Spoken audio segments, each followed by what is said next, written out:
皆さん 3D プリンター楽しんでますか？ 3D プリンターを手に入れていよいよ何か作ってみよう、ワクワクしますよね。で、何を作るにしてもまず選ぶことになるのがフィラメントです。じゃあどのフィラメントを買おうかなと思って調べてみると PLA、PETG、TPU、ABS、ASA？ 何ですかこれは。アルファベットの略語がずらっと並んでいて正直意味がわからないですよね。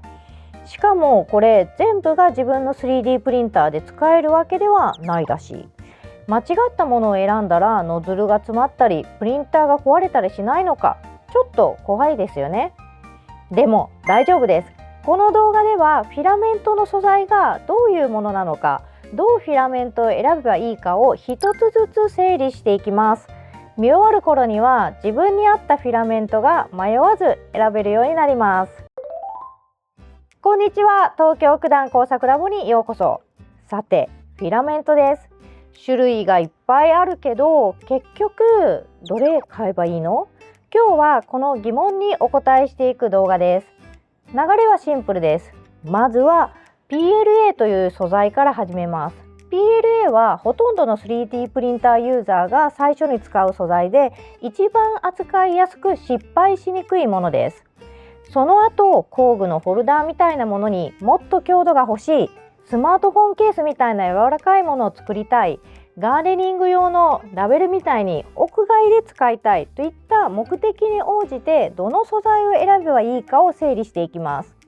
そして最後にフィラメントを使う上で気をつけておきたいポイントもお話しします。素材選びをしっかり押さえておけば自分が作りたいものをちゃんと作れるようになります。ではまず PLA から見ていきましょう。なぜみんな最初に PLA を勧めるのでしょうか？実際に使ってみるとその理由がよくわかります。PLA はトウモロコシやサトウキビといった植物から作られるプラスチックです。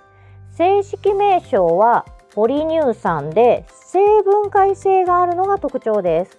自然由来で扱いやすく特殊な匂いがほぼないのでバンブーラボ A1 や A1 ミニのような密閉されていないプリンターでも問題なく印刷できます。 3D プリンターは素材ごとに印刷の温度設定が違うのですが PLA は他の素材に比べて低い温度で印刷できるので一番扱いやすいです。 PLA の一番の魅力は色がたくさん選べることです。しかも質感や見た目の効果もいろいろあります。いわば8色の色鉛筆より24色の色鉛筆の方が作れるものの幅が広がりますよね。 PLA はまさにそれです。実際に見てもらいましょう。まずシルクです。こういうツヤのある仕上がりになります。ゴールド、シルバー、コッパーといったメタリックな色もシルク系です。こういう王冠を印刷したりファンタジー系のフィギュアをキラキラした仕上げにしたい時にぴったりです。マットはこんな感じです。表面がサラッとしていて落ち着いた仕上がりになります。ウッドはこちらマインクラフトのブロックですね。すごく雰囲気出てますよね。グリッターや大理石のフィラメントはこんな感じです。ラメが入っていたり石のような模様が出たりしています。こういう模様が入ったフィラメントだと積層痕が目立ちにくくなるという利点もあります。そして印刷中に色が変わっていくタイプもあります。こちらがレインボーやデュアルカラーでこういう感じで色が混ざっていきます。さらにトリプルカラーだと3色になって例えばこんなチェスの駒のようなものが作れます。グラデーションフィラメントっていうのもあるんですよ。2色が混ざって出てくるのでこのローポリウサギのように1体ずつ違った色合いで印刷できます。扱いやすくて色の選択肢が多くて質感や見た目の効果も選べる、これが PLA の大きなメリットです。ただし混ぜ物が入ってくると糸引きが起きやすくなります。対策としてはフィラメントをよく乾燥させることが大事です。乾燥についてはこの動画の後半でお話ししますのでまずは安心して選んでみてください。フィギュア、模型のケース、インテリアの飾りなど見た目を楽しむものには PLA が一番向いてます。ただ PLA にも弱点があります。一番の弱点は耐熱性の低さです。条件や製品によって異なりますが、60から65度前後で変形し始めることがあります。夏の車の中とかでは80度から90度になることがありますから、車の中に置きっぱなしにするものには向きません。それから衝撃に対してやや脆くて割れやすい面があります。激しく使う部品よりは飾りやケースのような用途の方が向いています。そして外で長い期間使うものも紫外線に弱いので PLA は不向きです。PLA でいろいろ作っていると、もっと強いものを作りたい、柔らかいものが必要、屋外で使いたいという目的が出てきます。ここで大事なのは難しい素材に挑戦するというお話ではないことです。こういうものを作りたいという目的が変わるからフィラメントも変わる。目的に合わせて素材を選んでいきましょう。さあ、では例えばねじ巻きの扇風機のようにバネでしなる部分があるもの、部品をカチッとはめ込むスナップヒット、こういうものは PLA だと途中でバキッと折れてしまうことがあります。そういう時に次に使いやすいのがペット G です。実際にこのねじ巻き扇風機を見てみてください。こういうしなりが必要なパーツはペット G の得意なところです。ペット G はペットボトルに使われているペット樹脂にグリコールという成分を加えた素材です。グリコールを加えることで印刷しやすくなっています。PLA より強くてしなやかで割れる前に曲がるイメージです。PLA より高い温度に耐えられますが、それでも70度を超えるような環境では変形するリスクがあります。それからペット G の特徴として透明なものが作れます。クリアやクリアホワイトなど透明系のカラーがいろいろ出ています。例えばランプのシェードなんかを作ると光が透けていい感じになります。自分が使ってみた感じでは印刷自体は PLA と変わらない感覚ですが、サポート材がちょっとしなる分外しにくいかなという程度です。そしてペット G はまた湿気を吸いやすい素材でもあります。新品のスプールでも湿気てることがあるので、乾燥させてから印刷するのが理想的です。ここまで PLA とペット G の違い参考になりましたか？このチャンネルでは 3D プリンターをもっと楽しく活用するための情報を発信しています。フィラメントの新しい素材のこと、プリンターのメンテナンス方法、プリント品の活用アイデアなども今後お伝えしていく予定です。見逃したくない方はぜひチャンネル登録をしておいてください。さて次は TPU です。TPU はゴムのような弾力がある素材です。例えばこの雪だるま、プニプニ曲がりますよね。こんな感じで曲がって戻ってきます。例えばこのスマートフォンスタンドの後ろについているストッパー、ゴムの部分を TPU で作っています。あとはこういうケースのパッキンですね。こういったゴムのパーツだけ自分で作りたいという時に TPU が活躍します。TPU も今はいろんな色が出ています。昔は白くらいしかなかったイメージですが、今ではかなり選べるようになっています。この静電気防止の猫も TPU で作っています。ちょっと柔らかい感じがあるんですよね。で TPU にはシュアコードという柔らかさを表す数値があります。シュア A という単位で表記されていて、数値が大きいほど硬く、小さいほど柔らかいです。95A が最も一般的で比較的印刷しやすく扱いやすい数値です。85A になるとかなり柔らかくなります。85A 未満は非常に柔らかくなってきて難易度が上がるので、慣れてきてから挑戦するのが良いと思います。最初は 95A、 これ 95A なんですよを試すことをお勧めします。ただし TPU は他の素材に比べて少し手間がかかります。まず乾燥は毎回マストです。湿気を吸いやすいので印刷するたびに乾燥させてから使ってください。40から45度で5時間以上が一般的な目安です。それから印刷速度がゆっくりなので PLA やペット G に比べて時間がかかります。そしてフィラメントがですね、ビヨーンと伸びて引っ張りすぎるとブチッと切れてしまうことがあります。いかにスムーズにフィラメントを送り出すかが大事です。自分はこれですね、スプールにフッ素樹脂テープを巻いたりして滑りを良くして引っかからないようにしています。こういった理由で AMS のようにチューブを通してフィラメントを送る仕組みには対応してません。外部のスプールホルダーから直接プリンターにフィラメントを送る必要があります。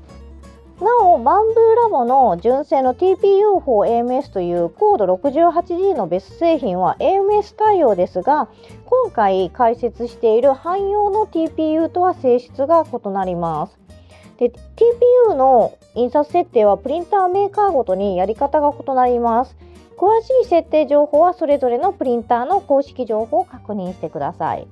もし TPU の印刷攻略をもっと詳しく知りたいという方はぜひコメント欄に書いてください。リクエストが多ければ TPU 印刷の攻略動画も出してみようかなと思っています。さて、次は ABS と ASA をご紹介します。ABS はレゴブロックに使われている素材としてご存知の方も多いと思います。耐熱性や耐衝撃性が高く、アルコールやシンナーといった薬品にも強い素材です。機能的な部品や野外用のパーツに向いてます。ただし、家庭用の 3D プリンターで使うには条件があります。まず、密閉型のプリンターが必要です。外気温の変化に敏感で、オープン型で印刷するとソリが出やすくなります。そして印刷中に匂いが出ます。ABS はスチレンという成分を含んでいて、印刷時に気体として出てきます。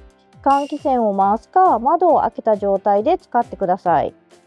それから ABS-ASA はベッド温度が100度以上に設定するので、印刷直後のプレートはかなり熱くなっています。うっかり触るとやけどしますので、しっかり冷めてから取り外してください。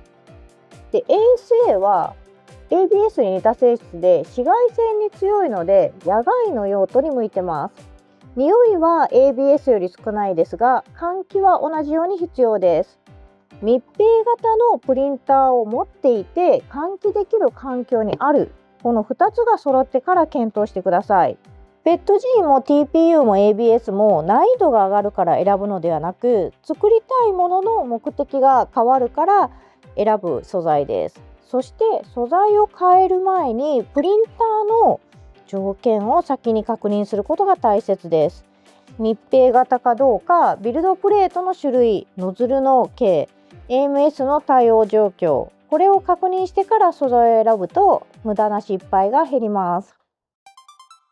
フィラメントを正しく選んでも印刷がうまくいかないってことがあります。フィラメント以外の部分に原因があることがあります。失敗しないために押さえておきたいポイントは3つあります。1つ目、フィラメントをまず乾燥させることです。フィラメントは湿気を吸います。開封後はもちろん新品のスプールでも湿気ていることがあるんです。特に PETG、TPU、ナイロンは湿気の影響を受けやすい素材です。印刷中にパチパチと音がしたり、表面がざらついてきれいに仕上がらなかったりしたら湿気てるサインです。対策は2つ。印刷前にフィラメントを乾燥させること、そして使わないときは乾燥剤入りの密閉ケースで保管することです。2つ目、第1層目が命です。ビルドプレートをきれいにしておきましょう。最初の1層目がビルドプレートにしっかりついてないと上に積み重ねていけません。最も多い失敗の原因はフィラメントの問題じゃなくってビルドプレートの汚れとか Z オフセットのズレです。印刷前にプレートの表面をきれいにしておくこと、保湿成分とかが入ってないウェットティッシュで手の油とか汚れを落とすだけでも十分です。それから Z オフセット、ノズルとプレートの距離が正しく設定されているかを確認してください。最近のプリンターは自動のベッドレベリング機能があって、ある程度自動でやってくれます。ただ定着が悪いと感じたらもう一度レベリングをやり直してみてください。3つ目、スライサーの設定をちゃんと確認することです。素材ごとに印刷温度やスピードが違うので、設定が合ってないとうまく印刷できません。一番確実なのは使うフィラメントのブランドに合ったプリセットを選ぶことです。メーカーが用意した設定をそのまま使えば温度やスピードで迷う必要がありません。もしプリセットが見つからない場合はジェネリック PLA、ジェネリック PETG などの汎用プリセットを選んでください。そこから微調整していくのがチキャムチです。この3つを習慣にするだけで失敗はかなり減るかと思います。試してみてください。最後にもう一つ大事な注意点があります。3D プリントで作ったクッキー型や食器やフォーク、スプーン、食べ物が直接触れるものには使わない方がいいです。理由は2つあります。まず市販のフィラメントにはベースの樹脂以外にも着色剤や添加剤が入っています。これらが食品に触れた時に安全かどうかはほとんどの製品で検証されていません。でもう一つは FDM 方式の印刷品は層と層との間に微細な隙間があることです。ここに食材や細菌が入り込むと洗っても完全には落とせません。実際に食べ物が触れるものとして使うのは避けてください。というわけで今日はフィラメントの選び方を見てきました。改めて整理します。1つ目、まずは PLA から始めてください。色も質感もこれだけ選べて一番失敗しにくい素材です。最初はこれで十分です。2つ目、作りたいものの目的が変わったら素材を変えていきましょう。強度が欲しいなら PETG、柔らかいパーツなら TPU、耐熱性や屋外が必要なら ABS や ASA。ただし素材を変える前に自分の 3D プリンターで使えるかどうかを先に確認してください。3つ目、うまく印刷できないときはフィラメントの乾燥、プレートの掃除、スライサーの設定、この3つを見直してください。最後に私が愛用しているフィラメントをご紹介します。まずコスパ重視なら E3 の PLA プラスがおすすめです。1キロスプールで1800円から2500円ぐらいで、これ色によって変わります。品質も安定していて、PETG も同じく E3 をよく使ってます。エレゴの PLA も1500円から1700円ぐらいで安くていいですね。サンルーも同じく安いのでテストプリントや試作によく使っています。 E3 やサンルーや、エレゴはコスパ重視の方にはとてもおすすめのフィラメントかなと思ってます。そしてちょっと変わった色が欲しい時にケクセルドっていうブランドを使っています。これなんていうの、キクセルドなのかケクセルドなのかよくわからないんですけども、ちょっと他のブランドにはない色の展開を出してたりするので、この PLA とかもよく買っています。あとシルクだとゴールドの場合は超おすすめなのが CC3D のシルク PLA のゴールドで、これ本当に色が綺麗で安いんですよね。なのにおすすめです。ゴールドの発色が他のブランドと全然違います。バンブーラボの純正フィラメントはやっぱりその RFID がついているので、バンブーのプリンターを持ってる方はこれがすごい便利だと思うんですけれども、私はバンブーのセールの時にまとめて買ったりしています。もし慣れている方であればスプールなしのものが安いので、スプールなしで買って、スプールをくっつけて使うっていうのはありかなと思います。あとバンブーラボの AMS を使っている方へ、段ボールスプールは AMS と相性が悪いところがあります。フィラメントが減ってきて軽くなってくると AMS の引き戻し動作で空回りして絡まることが結構あります。でやっぱりプラスチックスプールの方が安定します。で段ボールスプールを私も使ってるんですけれども、重い時はいいんですけれども、この残量が少なくなってきたら AMS ライトか外部のスプールホルダーに切り替えて、使って対処しています。フィラメント選びは最初は本当に迷いますよね。皆さんが普段使っているフィラメントやお気に入りのブランドがあったらぜひコメントで教えてください。この動画が参考になったらぜひ高評価とチャンネル登録もよろしくお願いします。はい、ここからちょっと編集後期です。今回は基本の素材を中心にお話ししましたが、特殊なフィラメントについてはまた機会があるごとに紹介していこうと思ってます。皆さんが興味あるフィラメントは何ですかね。最近プルサから、新しいこのペット G のウルトラグローグリーンというフィラメントをご提供いただきました。これ蓄光素材のストロンチウムアルミネートを限界まで配合した今一番明るく光る蓄光フィラメントだそうです。これ今度印刷して実際にどのくらい光るのか作品例と一緒にご紹介しようと思ってます。それではまた次の動画でお会いしましょう。バイバーイ。